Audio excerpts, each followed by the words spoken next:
Good evening everyone. Good evening sir. Class 10 के chapters number क्या है? 3.2। आप लोग को इक्वेशन दिया जाएगा, एक्स वाई का मान निकालना, ठीक है। कोई भी इक्वेशन रहेगा, कोई भी समीकरण रहेगा, आपको बोला जाएगा उसको हल करो। एक्स तथा वाई का मान ज्ञात करें। एक्स का वाई का मान ज्ञात करें, ठीक है। तो क्लास 10th में find the value of x, x और वाई का मान निकालना, एक्स एंड वाई, ठीक है। एक्स और वाई का क्या करना है? मान निकालना है। कोई भी समीकरण दिया रहेगा आपको, उसमें आपको एक्स वाई को निकालना है। तो यहाँ हम लोग तीन तरह से मान को निकालते हैं, ठीक है। पहला दिया रहेगा प्रतिस्थापन विधि, प्रतिस्थापन विधि।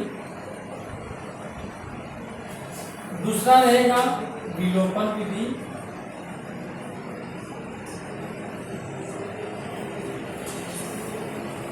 विलोपन विधि और ग्राफी विधि, ठीक है। एक और विधि होता है इसका, जो इस बार आप लोग के सिलेबस से हटा दिया है, वज्र गुणन विधि। देख लीजिए उसको भी, वज्र गुणन, वज्र गुणन विधि। ये चार तरीका हम लोग पढ़ते हैं एक्स और वाई का मान निकालने के, ठीक है। तो पहला हम लोग क्या पढ़ेंगे? प्रतिस्थापन विधि, ठीक है। तो इसमें क्या करते हैं, जैसे कोई समीकरण दिया रहेगा, मान लो x प्लस वाई, जैसे कि 1 नंबर क्वेश्चन दिया हुआ है 40 और x माइनस वाई बराबर कितना दिया है? 4। तो इसमें क्या करते हैं हम लोग, पहला इक्वेशन को इक्वेशन 1 मान लेते हैं, दूसरा को इक्वेशन 2 मान लेते हैं, ठीक है। तो जैसे फिर यहाँ पे लिखते हैं हम लोग समीकरण 1 से, समीकरण 1 से, ठीक है। यहाँ लिख देते हैं x equal to 14 minus y. ये y को क्या करते हैं, उधर ले जाते हैं, ठीक है। तो x इक्वल टू हो जाता है 14 माइनस वाई। तो ये बन जाता है आपका समीकरण 3। कौन सा बनता है?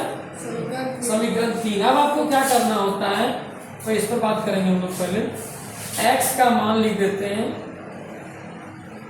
x का मान समीकरण 2 में, समीकरण 1 से निकाले इसको, अब रखना है समीकरण 2 में। x का मान समीकरण 2 में रखने पर, जैसे आप समीकरण 2 में रखते हैं तो x minus y equal to 4 होता है।